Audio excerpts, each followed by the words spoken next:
लोगों ने तो पता नहीं किसको किसको वली बना लिया है, कैसे कैसे बाबाओं के पीछे ये घूम रहे हैं। वो ऐसे बाबा जिनके नमाज का कोई ठिकाना नहीं, दिन भर कव्वाली में बैठे रहते, नमाज के बारे में पूछो तो कहेंगे मक्का में पढ़ते हैं, मदीने में पढ़ते हैं। कुछ वो भी हैं जो दिल की नमाजों की बात करते हैं। ये सब शैतान है। शैतान इस तरह के चेहरे बना करके उम्मत को गुमराह करता है। हमारे इलाके में एक मुरीद साहब आए हुए थे काफी साल पहले, किसी पीर साहब के। उन्होंने कहा था कि हमारे पीर साहब की नमाज अल्लाह ने माफ कर दिया है। मैंने पूछा था कि क्यों? कहा इतना तकवा हो गया, इतनी इबादत किए हैं कि उनको अब ये जाहिरी नमाज की जरूरत नहीं है, वो बातिनी नमाज पढ़ते हैं। मैंने उनको एक स्प्रे मारा था, वो अभी तक आए नहीं वापस।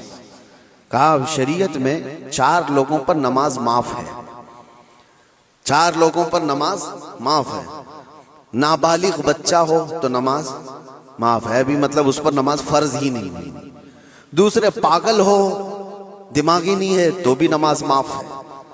और तीसरे औरत की जो माहवारी आती हर महीने, हैज के दिनों में औरत को नमाज माफ है। चौथे बच्चे की विलादत हो जाए औरत, उसके बाद उसको निफास जो आता है वो 40 दिन तक भी हो सकता है मैक्सिमम, उतने दिन औरत को नमाज माफ है। ये 4 लोग हैं जिनको नमाज माफ है। मैंने मुरीद साहब से कहा था पीर साहब को पूछ लेना इन 4 में आप क्या हो। या तो तुम्हारा पीर नाबालिग होगा इसलिए नमाज माफ हो गई, या तो पागल होगा इसलिए माफ है, या तो फिर वो 2 कैटेगरी जो बड़ी डेंजर है।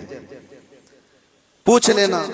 मेरे अजीजों, गौसे पाक पर नमाज माफ नहीं हुई तो आए रहे गैरे नत्थू खेरे की बात क्या है।